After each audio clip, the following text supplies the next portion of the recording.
Yeah, honestly, the amount of times I would say like aluminum or sidewalk or like trunk, and Yeah. then people have a go at me like, "No, Len, you're in England, not America." I was like, "Sorry, Mm. damn, you need a haircut." But we're gonna. Sorry, I'm just like staring at your hair. Yeah. I know. Yeah. Yeah. Right. Okay. Good job we established that. Oh dear. Hello, people. Welcome to One and a Half Brains with me, Len, and my co-podcast Ollie. Hey guys. Today we'll be talking about 9/11.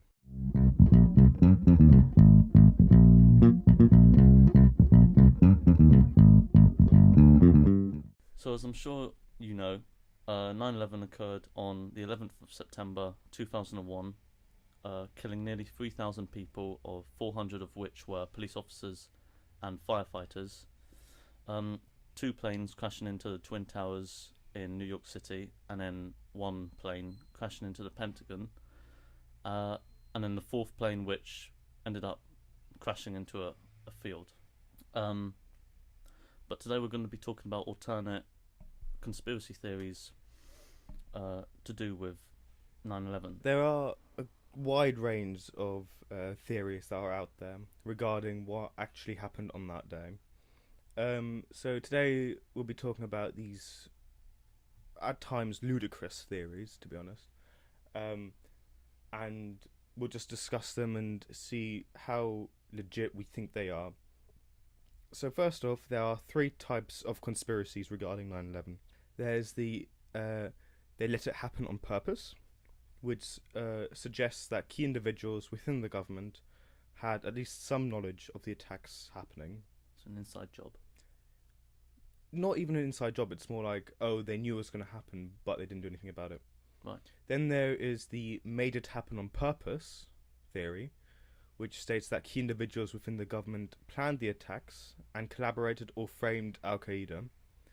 So that would be classed as an inside job. Mm.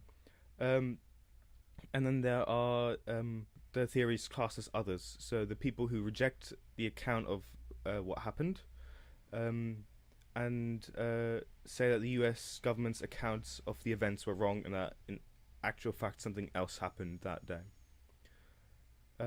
So yeah, we'll be discussing these theories today. Do you want to set off with the first one, Ollie?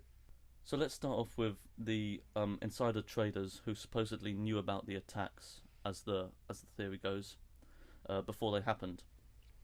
This conspiracy theory has been raised because just pre 9/11, an extraordinary amount of put options were placed on United Airlines and American Airlines stock. Yeah. So for anyone who isn't familiar with investments or the stock market, put options is basically where you bet on the share price falling.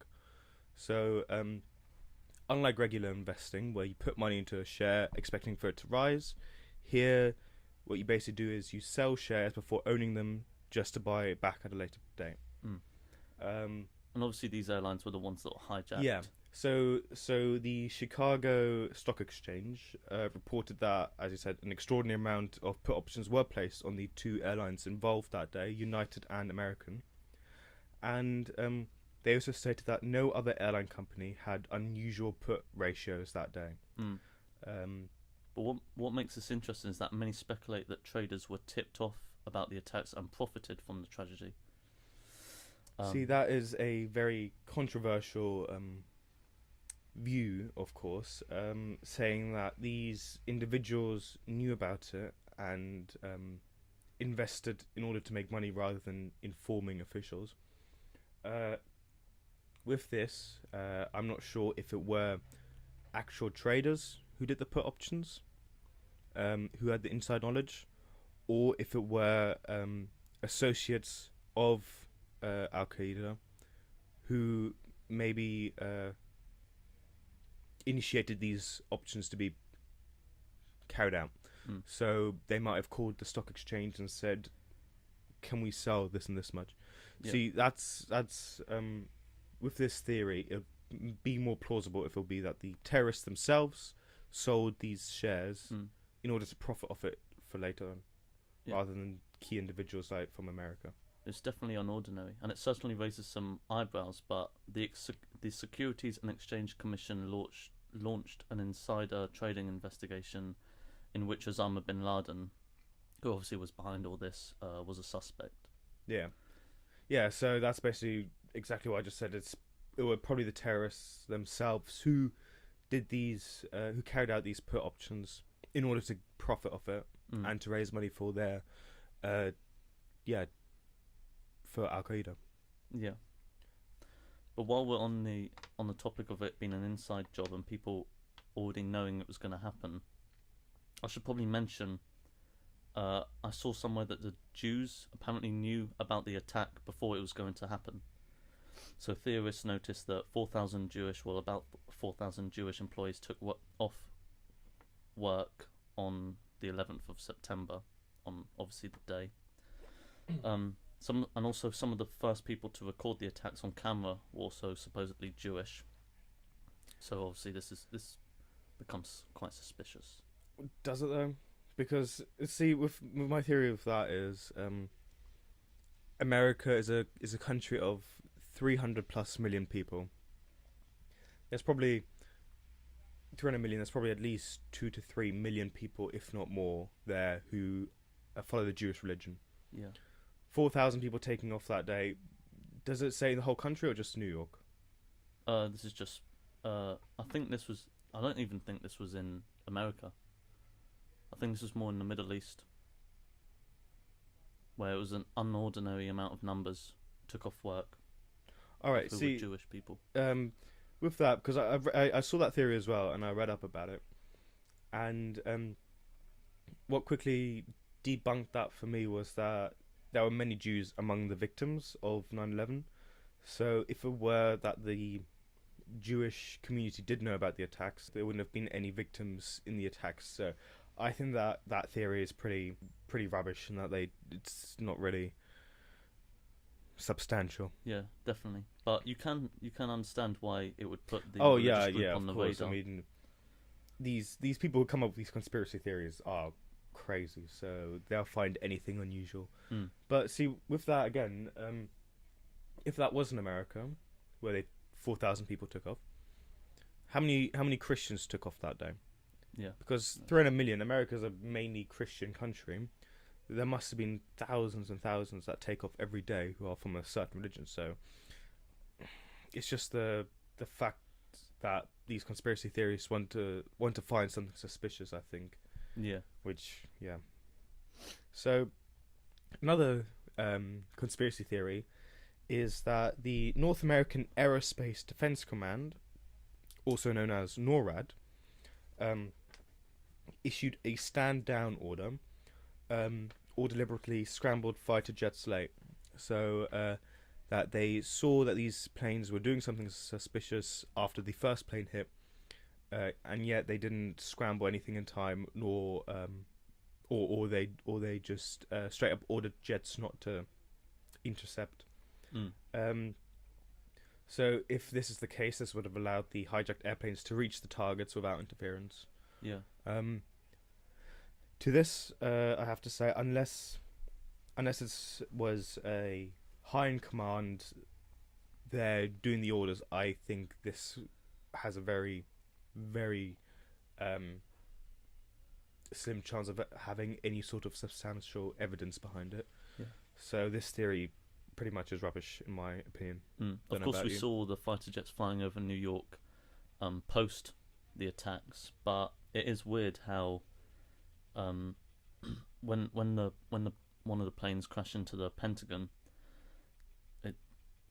you wonder why the plane was not shot down prior to impact, because this is obviously one of the most heavily guarded buildings in America. Yeah.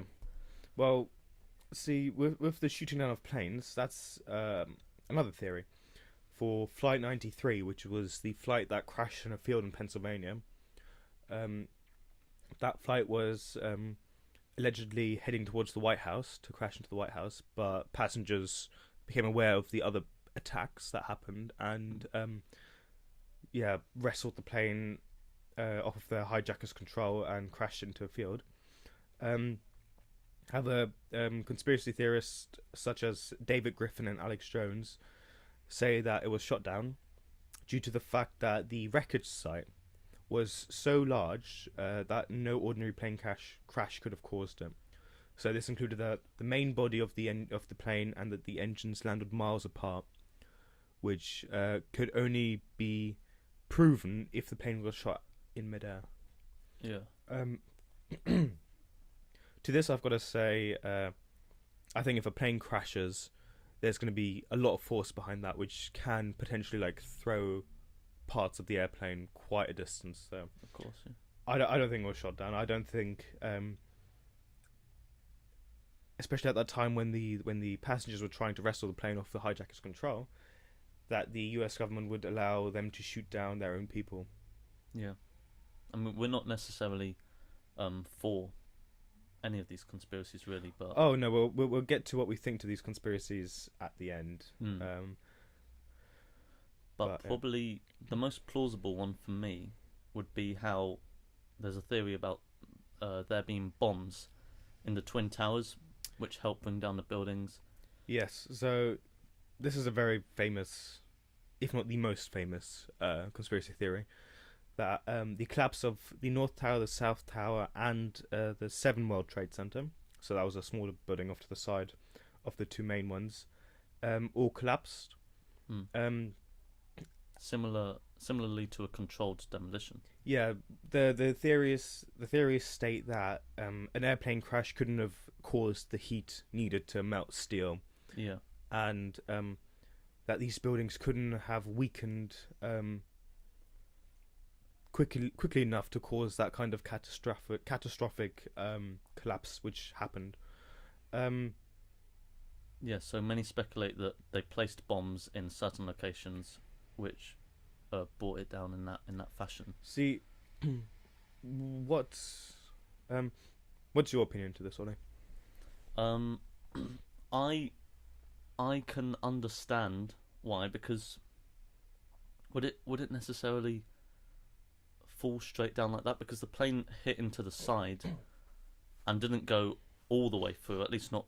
I mean, some of the plane did, but not all of it. So, would it fall straight down like that? Wouldn't it at least tip slightly? See, when talking about that, the planes are not stronger than the steel beams inside the tower. Mm. So when they crashed into it, it was basically the planes got sliced up by the steel, Yeah. so that the steel maybe buckled but didn't break. I mean, it was going at some speed, the plane, obviously. But Oh, of course, but still, that speed wouldn't cause the steel to like break. Hence, why the towers didn't tip. For Yeah. me, it was more the fact that the burning of the jet fuels created so much heat. Not just the jet fuel itself, but if you think about it, these offices, they all had carpets in it, they all had furniture, they all had tons of paper. When all that's being burnt, it's going to create a lot of heat. Yeah. So when that heat is consistent over 2 or 3 levels, over those levels, the steel will get eventually, over the course of an hour, very, you could even say fragile. Yeah. So when they are fragile, then it will buckle, and then when one buckles, the other side will buckle as well. So then that buckles, the top bit then just basically collapses in from the top, and then it's basically, don't know if you heard about it, but the pancake effect. Yeah. So that's often referred to when there's an earthquake happening, where the top of the building just collapses onto the rest of the building, squashing it. Yeah. But that's basically what happened here, where the top of it became so heavy that the already heated steel beams couldn't carry it anymore, and it just fell on top of the rest, which then caused the chain reaction of it just falling to the ground. Even though many architects and scientists maintain that a plane's fuel cannot produce enough heat to melt the steel frames of the two buildings, but then again, Yeah, with all that, yeah, exactly. So maybe the plane's fuel cannot cause enough heat to melt steel beams, but I'm sure if that heat of the steel of the jet fuel is mixed with all the stuff that was inside the offices, that will create enough heat to at least yeah, damage it. and it was burning for some time. Yeah. So The last theory that I have is regarding the Pentagon. The plane, Flight 77, crashed into the Pentagon shortly after the two hits onto the tower. There are theories which state that it was a missile which hit the Pentagon due to the impact size of the plane in the Pentagon. Mm. So, Would you debunk that? personally, I don't believe that.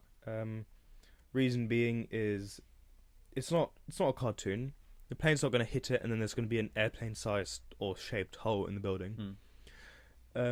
Eyewitnesses say that one of the plane's wings hit the ground before it hit the building. So that would have meant that one wing wouldn't have gone into the building because it sheared off, and then the other wing didn't hit the building because it was at an angle, and therefore it didn't leave a hole. Personally, I've seen quite a few documentaries about 9/11, and the interviews with the people who were at the Pentagon when the plane crashed into it. Honestly, they are so detailed and so emotional about it that I don't see there to be a reason to believe this missile theory. I think that what happened. Even though the impact holes in the Pentagon were much smaller than... Well, yeah, as I said, plane. one of the plane wings hit the ground before, which caused it to shear off away from the plane. Plus, that the fact that they found the black box, the nose cone, landing gear, airplane tires, even the intact cockpit seat of the plane, and remains from passengers. You've got to say that there's a lot of evidence which suggests that this happened. Yeah. Going back to NORAD, you do have to question how the plane even reached the Pentagon, though. Yeah, see, that's another thing. Like, without even attempting. After the two attacks on the towers, America was obviously on high alert at that time. The fact that the Pentagon didn't manage to protect itself either through missiles or other sorts of defense systems is quite surprising. Yeah.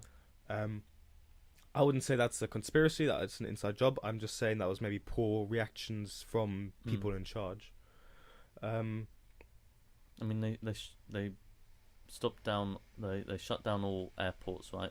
Planes taken off. Planes were immediately grounded within the first hour. They managed to get the skies clear fairly quickly. But yeah, so I think they could have. Yeah, because at the time, President Bush was actually at a primary school, right? Yeah, he was out of school talking to kids when the first plane hit the tower. So the plane hitting the Pentagon, I don't think it's anything to argue with. There's even security footage that shows the plane crash into it. So, what I found surprising is that the Pentagon is so big that people on the other side of where the plane crashed didn't even realize the plane crashed into the Pentagon. So, that is the most surprising thing that I found out researching this, that people didn't even realize what happened inside the Pentagon. Luckily for the people working there, the section where the plane crashed into was largely under reconstruction at the moment because they had some renovations going on, so it was close to being empty, that area. So a lot more people could have been killed and injured. I mean, we forgot to mention that the planes, of course, are made out of aluminium. Mm-hmm. And then there's another argument for that being that's not enough to bring down the buildings, leading back to our point earlier. Yeah, well, again, that just... I don't think the planes brought them down. I think more the fuel, the burning of the fuel brought them down. And there was some witnesses that stated that they did hear bombing sounds after the plane, but of course that could be... Well, if you think about it, things. Office building that big, there's bound to be gas heaters, gas pipes here and there. Yeah. If it's burning at that heat, then they're bound to explode anyway. Yeah. So it might have just been that they hear gas heaters blow up. Yeah. So, out of the top of the head, that would be my way of debunking that. And even though aluminium is obviously a light material, going at the speed and power which was produced from the plane, colliding with the building, I think it would still be enough. Yeah. So, out of all these theories, was there anything that you would believe or agree with to an extent? Probably the most plausible one would have to be if any, the insider traders with their stocks. See, with that, I don't even see that as a conspiracy, because the conspiracy is basically saying people knew about it, people were trading off of it. For me, reading about that, it was more the thought of it was the terrorists doing it themselves in order to make money for Al Qaeda. So I don't even see that as being insider trading. I'm just seeing that as being the terrorists doing those trades in order to profit later on, not Americans or people not associated with the event making these trades. Right. How about you? What would you say? Out of all of them, the most plausible one, in my opinion, would be the shooting down of the plane of Flight 93. Not because of the fact that the engine and the main body were scattered so far apart, but mainly because if it was heading for the White House, there would be security threats, and I reckon they would have taken action. But at the same time, there are clear cockpit recorders of that crash, where you can clearly hear that the passengers are fighting against the terrorists. So I don't believe anything that we just read here. I can see how some of it is plausible, but then again, other theories are just absolutely crazy. It's definitely interesting to touch on, though. Yeah, it's definitely, as you said, interesting to see what people make up about such a tragic event. To be honest, in my opinion, we discussed this not because we believe in it, but just because it's interesting to see other people's opinion. People who actually believe this stuff, personally, I think are a bit crazy. You can't argue with the fact. You can't argue with this if you think about that. Nearly 3,000 people died. So in my opinion, it's a very, you could even say, selfish thing to argue that this didn't happen, because a lot of people lost loved ones here. So So at the end of the day, we'll debunk all of those conspiracy theories. Yeah, at the end of the day, I think none of these are real. None of these have any substantial evidence to suggest that they're even plausible. So, that was it for our 9/11 conspiracy podcast. It's going to also be the last podcast of 2017. We're going to take a bit of a break until the new year. Sorry that we missed a podcast last week. We both just didn't manage it time-wise. We hope you enjoyed this podcast. If you believe any of these theories or have any other theories you'd like to share, just tweet us at 1_brains on Twitter, or email us at 1halfbrains@gmail.com. Also, if you'd like to suggest any topics we should cover in the future, whether that be controversial topics, conspiracy theories, recent world news, we'll cover it. Politics, investing, anything. Politics, investing. We might do a podcast on cryptocurrencies, actually. Yeah. Thinking about it, that'll be an interesting one. If you want to hear anything, if you have any suggestions, just hit us up on these emails. I'll link it in the comments down below, or in the podcast show notes. Thank you for listening. See you next year.